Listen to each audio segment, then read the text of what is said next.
صباح الخير عليكم جميعا. يا رب يكون الجميع بخير. النهارده حبيت اتكلم في حاجه، انه احنا كبشر كل واحد فينا بيبقى عنده اهداف، كل واحد فينا عنده طموحات وحاجات نفسه يحققها. فاحنا بننشغل قوي في الحياه وفي طموحاتنا وفي كل حاجه احنا نفسنا نحققها، وبنفضل نسعى وراها وبننسى حاجه مهمه قوي، ان احنا اصلا مخلوقين عشان حاجة تانية خالص. يعني كل واحد فينا اتخلق، ربنا خلقه وهو عنده رسالة ودور في الحياة، ودوره مهم جدا جدا جدا.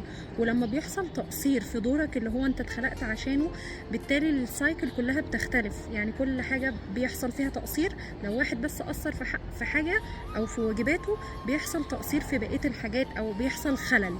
فمش عايزين ننشغل في احتياجاتنا والجري ورا الدنيا وننسى دورنا الاساسي في الحياة. لو انت مش عارف دورك الاساسي في الحياة، لازم تدور عليه، لازم تفكر وتقرا كتير وتبحث وتدور جواك وتدور في اللي حواليك على ايه الدور اللي انت المفروض تقوم بيه. فانت دلوقتي بتشتغل على حاجتين في نفس الوقت، طموحاتك واحلامك والحاجات اللي انت نفسك تحققها، وفي نفس الوقت ما تنساش الدور اللي انت لازم عليك تعمله وانك اتخلقت علشانه.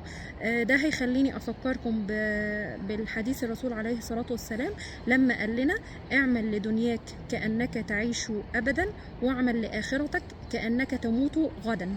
يعني لازم تشتغل في الحاجتين في نفس الوقت، ما ينفعش تغفل عن واحدة وتركز في واحدة، ما ينفعش. لازم كلنا نبقى عارفين ايه هو دورنا وايه هي رسالتنا بالطريقتين، في الدنيا وفي الآخرة. صباحكم فل.